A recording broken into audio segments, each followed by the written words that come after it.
Em meio de crise e pressão, quem você realmente é? Essa é uma pergunta que Pedro teve que responder quando negou a Jesus 3 vezes. E você? O que faria se estivesse no lugar dele? Vamos orar para compreendermos melhor essa questão. Querido Pai Celestial, ao abrirmos a Tua Palavra hoje, pedimos que o Teu Espírito Santo ilumine nossa mente e corações, Senhor. Que possamos entender as lições profundas contidas nesse relato da negação de Pedro e refletir sobre a nossa própria caminhada com Cristo. É o que nós te pedimos, em nome de Jesus. Amém. Olá, queridos irmãos e irmãs em Cristo Jesus, sejam todos bem-vindos, especialmente aqueles que estão aqui pela primeira vez.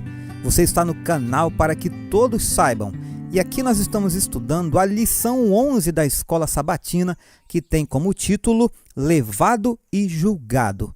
O verso para memorizar desta semana está em Marcos capítulo 14, verso 36, e dizia: Abba, Pai, tudo te é possível, mas passa de mim este cálice, porém não seja o que eu quero, e sim o que tu queres.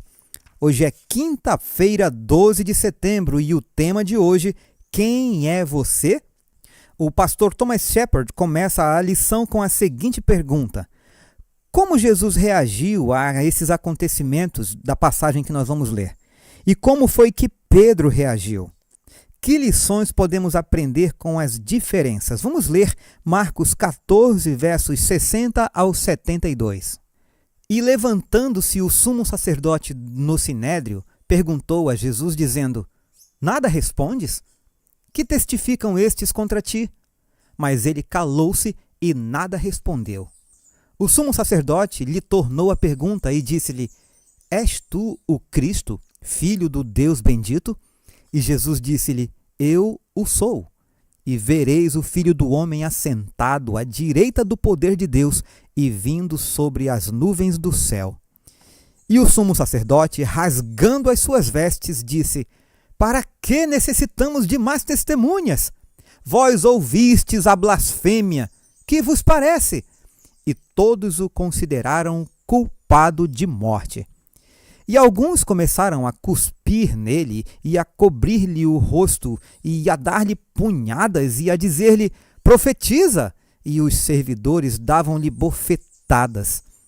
E estando Pedro embaixo, no átrio, chegou uma das criadas do sumo sacerdote, e vendo a Pedro, que se estava aquentando, olhou para ele e disse: Tu também estavas com Jesus o Nazareno? Mas ele negou-o, dizendo: Não o conheço, nem sei o que dizes. E saiu fora ao alpendre, e o galo cantou. E a criada, vendo-o outra vez, começou a dizer aos que ali estavam: Este é um dos tais. Mas ele o negou outra vez.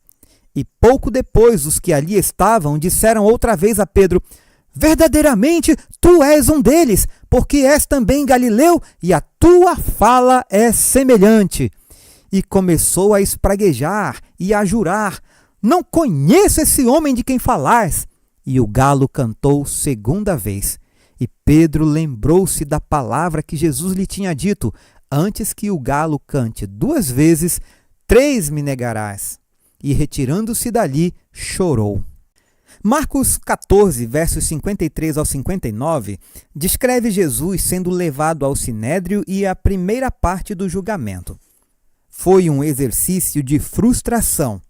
Repetidas vezes, os líderes tentaram fazer com que a sua acusação contra Jesus fosse validada.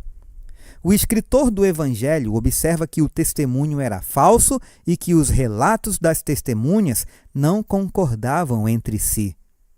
O sumo sacerdote dirigiu-se a Jesus. A princípio, Jesus não respondeu, mas então o sumo sacerdote o colocou sob juramento e perguntou se ele era o Messias. Jesus admitiu que era o Messias e citou Daniel 7:13 e 14, que se refere ao Filho do Homem sentado à direita de Deus e vindo com as nuvens do céu.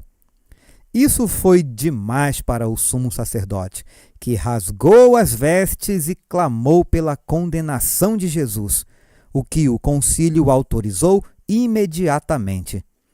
Humilharam Jesus e cuspiram nele.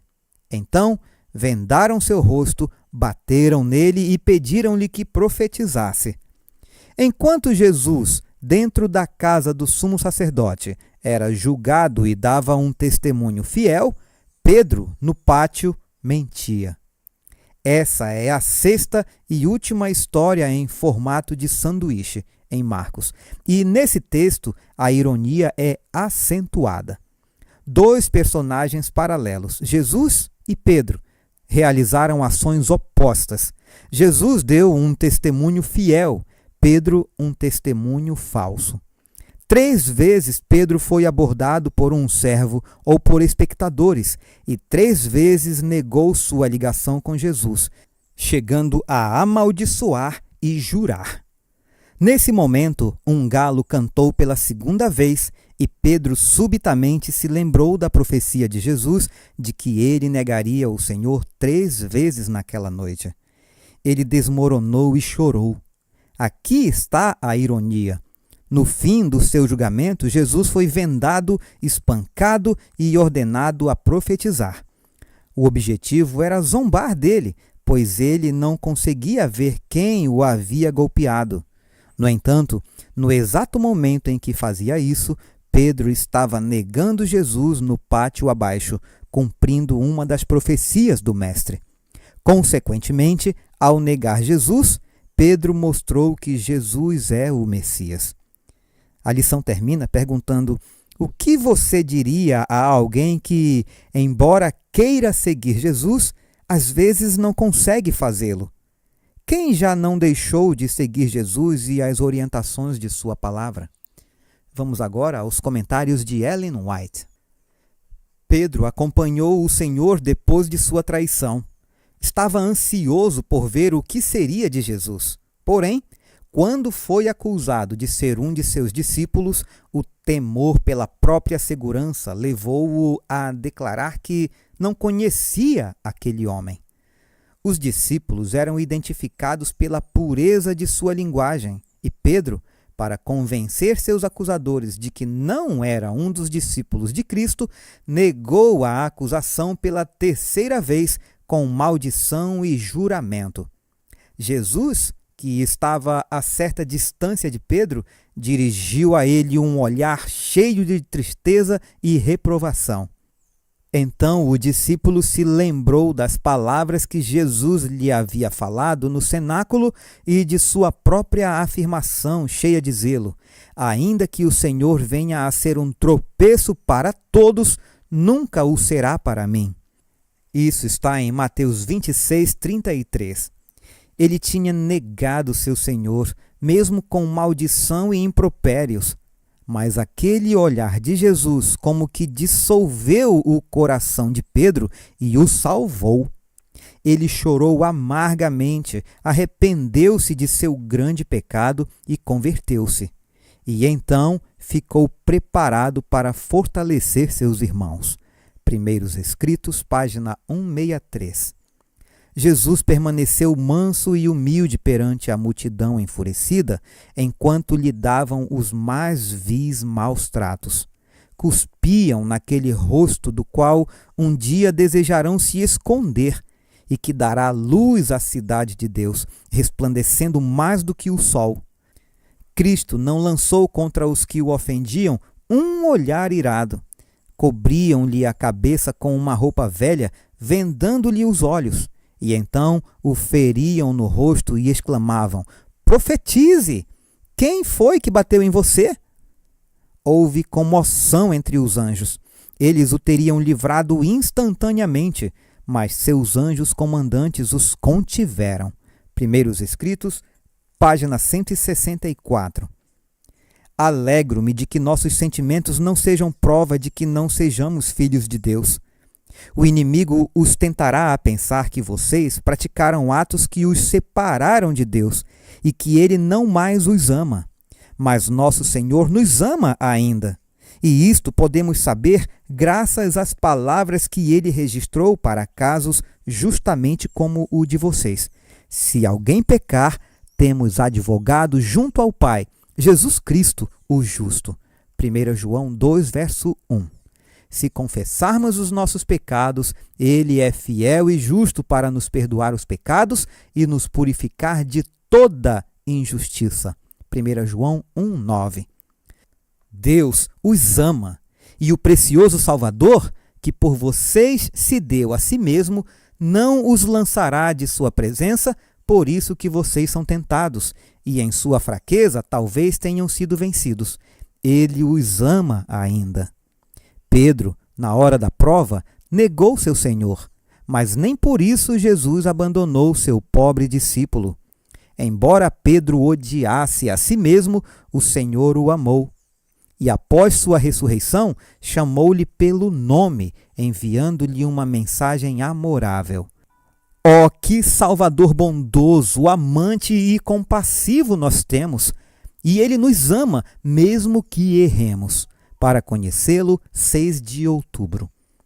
Não se consumam de tristeza abandonando os braços do querido Salvador, mas repousem confiantemente na fé.